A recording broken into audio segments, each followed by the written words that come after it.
Welcome to the Deep Dive Podcast. Straight talk on politics, national security, and America's future. Robert Johnson here. And I'm Linda Miller. We cut through the spin, tackle the tough issues, and give you the real story behind today's headlines.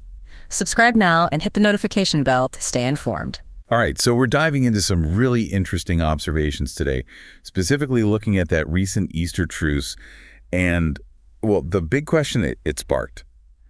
Could these pauses actually lead somewhere more permanent? Exactly. It's a key question, and it's worth remembering these aren't entirely new. Even back in World War I, you had local Easter truces popping up, right, on both fronts, pretty early in the war, actually. Right, but the thing about those historical examples is they didn't really snowball, did they? Yeah. A local pause didn't just automatically become a full ceasefire. No, generally not. Which makes this recent one stand out a bit. I mean, how suddenly it was announced, and for such a short time, what was it, 30 hours? Yeah, just 30 hours. And Russia declared it unilaterally, wasn't it? No prior agreement. That's the information, yes, unilateral. Which is interesting compared to, say, that Christmas truce idea back in 2023, which apparently Ukraine turned down without much fuss. But this time, it seems Ukraine felt they had to react somehow. They came back with a counterproposal, suggesting a longer period. They did. The idea floated was a 30-day extension. But, well, Moscow apparently just didn't respond publicly. Silence, which, pretty much amounts to a no. Okay, so after that silence, Russia puts out this other proposal about discussing a moratorium on hitting civilian infrastructure. Yes, that was the next step publicly. But we need to be a bit cautious here looking at the context. Remember that supposed pause on hitting energy infrastructure? Oh, right. Didn't drone attacks continue anyway? From both sides, reportedly. And then there's the whole Black Sea Grain Initiative experience. Negotiations are tough, and success isn't guaranteed, is it? Not at all. And this term, civilian infrastructure, it sounds clear, but in modern war, it gets really blurry, doesn't it? It really does. International law protects places like schools, hospitals, sure, but only if they aren't being used for military aims. And the argument presented here is that Ukraine has been using them militarily. That's the assertion, yes, right from the start. Using schools, hospitals as command centers, shelters, even for making drones. Wow. Like the example of a farm building, an agricultural hangar maybe being used to assemble drones? Exactly. Seems civilian, but maybe it isn't, not entirely. So this proposal about civilian infrastructure, it could be playing a couple of roles. Okay, like what?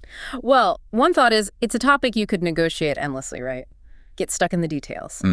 A way to keep talks going without really going anywhere? Potentially. And second, it sets a condition that's maybe almost impossible for Ukraine to actually meet, given how much they rely on existing infrastructure for the war effort. And verifying it all would be a nightmare. Precisely. Plus, the suggestion of bilateral talks on just this one issue could be seen as a way to buy time, keep the negotiation track alive while other things happen. So maybe a bit of a diplomatic stalling tactic?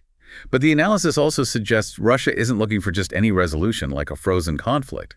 They have firm conditions. Very firm, it seems. The minimum mentioned are Ukraine stops all mobilization completely, and all military aid from everyone stops flowing to Ukraine. Total cessation of mobilization and aid. Wow. And without those, the view presented is that even talking about a 30-day ceasefire is off the table for Moscow. So while these diplomatic feelers are out there, the idea is Russia is keeping the negotiation option open, but cheaply, without really compromising their military actions. That seems to be the interpretation. Military operations gaining ground that reportedly carried on even during that brief Easter truce window. The core point is the deep-seated reasons for the war aren't being tackled, so a real end to fighting isn't seen as likely soon. Okay. And then there's this second objective mentioned, attributed to Russian leadership. Ah, yes. To basically paint the Ukrainian government as, well, impossible to negotiate with, a problem for the international community. So any move by Ukraine that looks uncooperative feeds into that narrative. Exactly. The aim being to chip away at the support Ukraine gets from its allies, make them question things. And from Moscow's perspective, what are the good outcomes here? Two main scenarios are laid out. First, fighting stops, but on terms very much in Russia's favor, maybe like their stance back in June 2024, give or take crucially, in a way that stops Ukraine rearming effectively. Okay, that's one. And the second? The second is basically the U.S. getting fed up with the whole negotiation process, pulling back its support. Leaving Europe and Ukraine to deal with Russia alone. That's the picture painted, also seen as a positive outcome from Moscow's viewpoint. Which brings us to those rumors about a plan from the current U.S. President Trump. What are the supposed details? Well, the rumor mill suggests things like a total ceasefire, the U.S. recognizing Crimea as Russian. Whoa, okay. What else? Zaporizhia nuclear plant becoming a neutral zone, controlled by the U.S. Ukraine renouncing NATO membership. The U.S. wouldn't recognize Russian control over the other occupied bits, but wouldn't demand withdrawal either. And no security guarantees for Ukraine. Apparently not in this rumored version. And a tight deadline, like decide by the end of the week, or the U.S. potentially pulls out support. That's a lot.